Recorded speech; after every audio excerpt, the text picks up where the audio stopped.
ጤና ይስጥልኝ ክቡራትና ክቡራን የፈጣን ዜና ቤተሰቦች፣ ምሽቱን የተሰሙ እጅግ አስደንጋጭና ተጠባቂ ሰበር መረጃዎችን ይዘን ቀርበናል። የአሜሪካው ፕሬዝዳንት ዶናልድ ትራምፕ ከነጩ ቤተ መንግስት በሰጡት መግለጫ ዓለምን ጉድ ያሰኙ ሚስጥሮችን ይፋ አድርገዋል። ስለ ኢራን ውድመት፣ ስለ ነዳጅ ዘረፋ እቅድና በድብቅ ወደ ኢራን ስለገቡ የጦር መሳሪያዎች የተናገሩት ንግግር ዲፕሎማሲያዊ መድረኩን አናውጦታል። በሌላ በኩል ዓለም ወደ ሶስተኛው የዓለም ጦርነት እያመራች ነው ወይ የሚለውን የቢቢሲን ጥልቅ ዘገባና የባለሙያዎችን ትንታኔ እናቀርባለን። ቪዲዮውን እስከ መጨረሻው በመከታተል ወቅታዊ መረጃዎችን ያገኙ። ለቻናላችን አዲስ ከሆናችሁ ሰብስክራይብ በማድረግ የደወል ምልክቷን መጫን አይርሱ።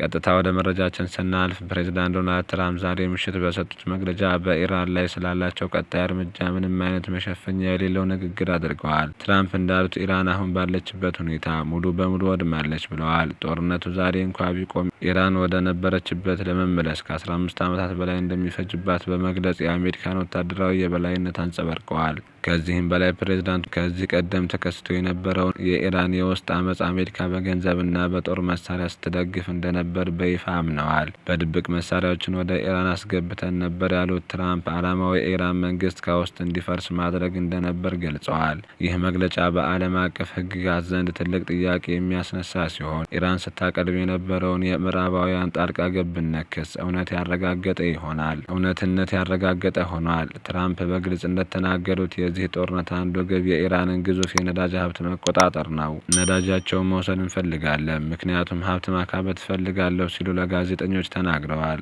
ጦርነቱን የሚቃወሙ አሜሪካውያንን ሞኞች በማለት የጠሩት ፕሬዝዳንቱ የሲቪል መሰረተ ልማቶች፣ ድልድዮችና የኃይል ማመንጫዎች ጥቃቱ ሲጠናቀቅ እንደማይኖሩ ዝተዋል። ይህ ደግሞ የሆርሙዝ የባህር መስመር ስትሬት ኦፍ ሆርሙዝ እንዲከፈት የመጨረሻ ትዕዛዝ ሰጥተዋል። በአሁኑ ሰዓት መላው ዓለም በስጋት ውስጥ ነው። ቢቢሲ የታሪክ ተንታኞችን አነጋግሮ ባወጣው ዘገባ አሁን ያለው ሁኔታ ከአንደኛውና ሁለተኛው የዓለም ጦርነት መነሻዎች ጋር ይመሳሰላል ብለዋል። የመሳሰሉትን ሀገራት እየነካ ነው። የታሪክ ፕሮፌሰሯ ማርጋሬት ማክሊን እንደሚሉት ጦርነቶች ብዙውን ጊዜ በመሪዎች ኩራትና ባለመግባባት በድንገት ይፈነዳሉ። በሌላ በኩል ፕሮፌሰር ጆ ማይሎ ሩሲያና ቻይና በቀጥታ እስካልገቡ ድረስ የዓለም ጦርነት ሊባል አይችልም የሚል እምነት አላቸው። ይሁን እንጂ የኢኮኖሚ ቀውስና የነዳጅ ዋጋ መናር መላውን ዓለም እየጎዳ በመሆኑ ጦርነቱ ቀጥተኛ ባይሆንም በኢኮኖሚ ረገድ የዓለም ጦርነት ደረጃ ላይ ደርሷል ማለት ይቻላል። ክቡራትና ክቡራን፣ የአሜሪካው ፕሬዝዳንት ንግግርና የኢራን ጊዜያዊ ተኩስ አቁምን አንቀበልም የሚለው ግትር አቋም ነገሮችን ይበልጥ እያወሳሰባቸው ነው። የየመኑ ሀውቲዎችም ጥቃታቸውን ወደ እስራኤል ኤላክ ከተማ ማስፋታቸው ቀጠናውን ወደ ከፋ ትርምስ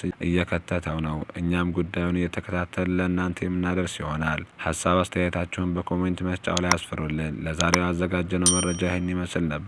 በሌላ መረጃ እስከምንገናኝ ቸር እንሰንብት።